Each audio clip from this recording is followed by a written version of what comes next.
Infectious diseases present a unique clinical challenge.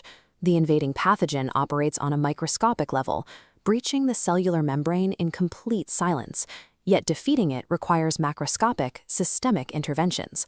Success in the DPE 836 masterclass requires moving past the rote memorization of normal lab values. We are here to understand exactly why those values shift and what those shifts demand of you on the floor. This flowchart maps the systematic framework we will use to deconstruct every infectious disease in this module. We trace the pathogen from its etiology to its pathophysiology, through the clinical diagnostics, and finally to your nursing management. The cellular pathology, what the pathogen is physically doing to the host tissue, directly dictates the specific clinical diagnostics we order to find it.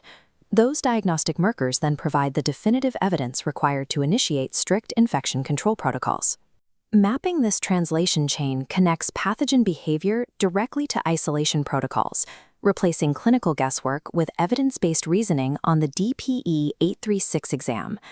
We begin with the first systemic vector, respiratory pathogens, focusing on the highly oxygenated environment of the alveoli. When an individual inhales droplet nuclei containing Mycobacterium tuberculosis, the rod-shaped bacilli bypass the upper respiratory defenses to lodge and multiply deep within the soft, spongy tissue of the lung. This vector model illustrates the body's cell-mediated immune response. T cells surround the bacilli to form a hardened, spherical granuloma structure, a necrotic process known clinically as caseation.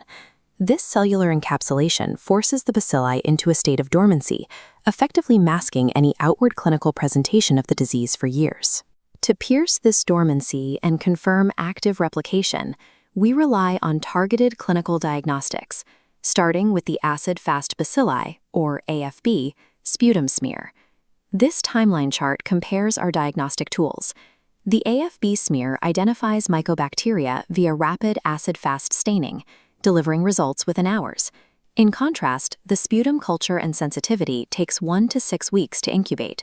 Despite the wait, the sputum culture and sensitivity is required to confirm the specific mycobacterial strain and establish its distinct drug sensitivity profile. We can also detect the presence of the T-cell immune response indirectly, using the MAN2, or PPD, skin test.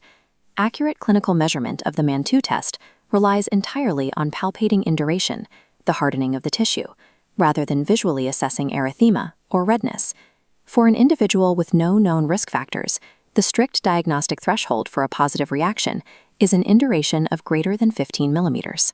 The microscopic formation of the granuloma in the lung tissue directly causes the macroscopic 15 millimeter physical induration you measure on the ward.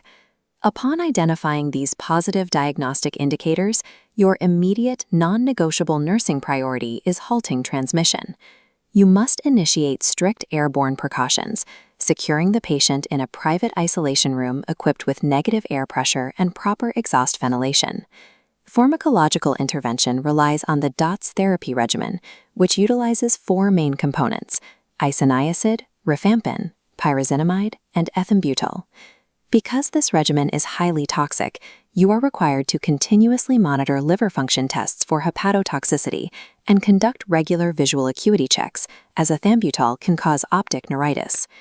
Nursing management for tuberculosis is an active, aggressive disruption of the respiratory transmission chain, supported by intense pharmacological surveillance. We shift our focus from the respiratory system to the hepatic system, to examine the mechanics of blood-borne and enteric vectors. Viral hepatitis triggers rapid viral replication within the liver, leading to severe hepatic cell destruction, tissue necrosis, and autolysis. This microscopic cellular destruction drives the classic macroscopic assessment findings: clinical jaundice, hepatomegaly, and altered coagulation. As the hepatic cells necrotize and rupture, they physically release specific, normally intracellular enzymes directly into the patient's bloodstream. This bar chart displays the key laboratory markers of this release: significantly elevated AST, ALT, and bilirubin levels, alongside a prolonged prothrombin time. While raw enzyme data indicates that liver damage is occurring, we require specialized serological markers to identify the specific viral etiology. In hepatitis A serology, the presence of IgM antibodies definitively indicates a current acute infection, whereas IgG antibodies indicate past exposure or established immunity. Elevated liver enzymes confirm that hepatic tissue is actively dying, but only the serological panel can identify the specific viral assassin responsible.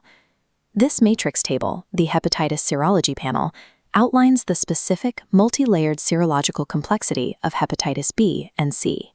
In the hepatitis B row, HBsAg, or surface antigen, serves as the definitive marker for either an active infection or a chronic carrier state.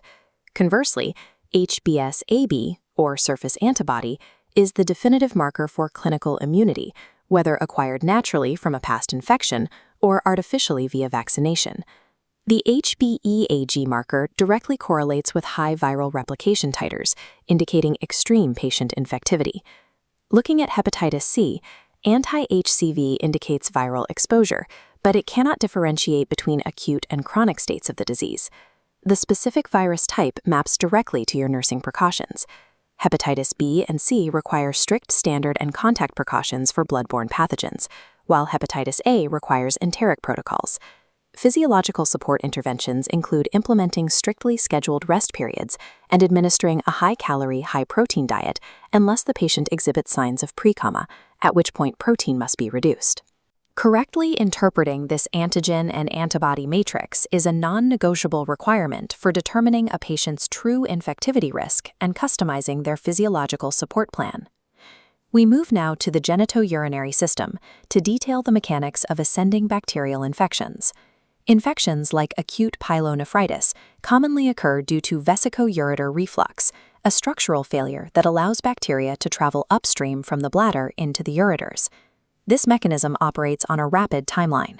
Bacteria refluxed into the intrarenal tissues establish colonies within the renal pelvis in as little as 24 to 48 hours. This internal colonization presents clinically as a classic triad of systemic findings: severe flank pain on palpation, fever spiking over 102 degrees Fahrenheit, and severe dysuria. Looking at this clinical urinalysis report, this rapid renal destruction manifests clearly through documented pyuria and significant bacteriuria. Due to the inflammation and loss of renal concentrating ability, you will see a drop in specific gravity below 1.010, alongside a sharp elevation in white blood cell counts. Your immediate nursing management priorities are aggressive fluid flushing, the administration of urinary analgesics like phenazopyridine to manage pain, and the enforcement of strict CAUTI prevention protocols. Aggressive fluid management and flawless aseptic catheter technique are the only active barriers preventing ascending infection from progressing to acute renal failure. Effective nursing management is never arbitrary. It depends entirely on correct pathophysiological interpretation of laboratory data. This summary table links our high-yield requirements for the DPE 836 exam. Airborne precautions require immediate initiation for any MANTU in duration over 15 millimeters, even pending AFB smear results. In HBV serology, antigens signal the active virus, whereas antibodies signify immunity. The clinical triad of flank pain, fever, and pyuria mandates rigorous CAUTI surveillance. Success on the floor demands strict adherence to WHO and CDC evidence-based infection control guidelines across all clinical environments.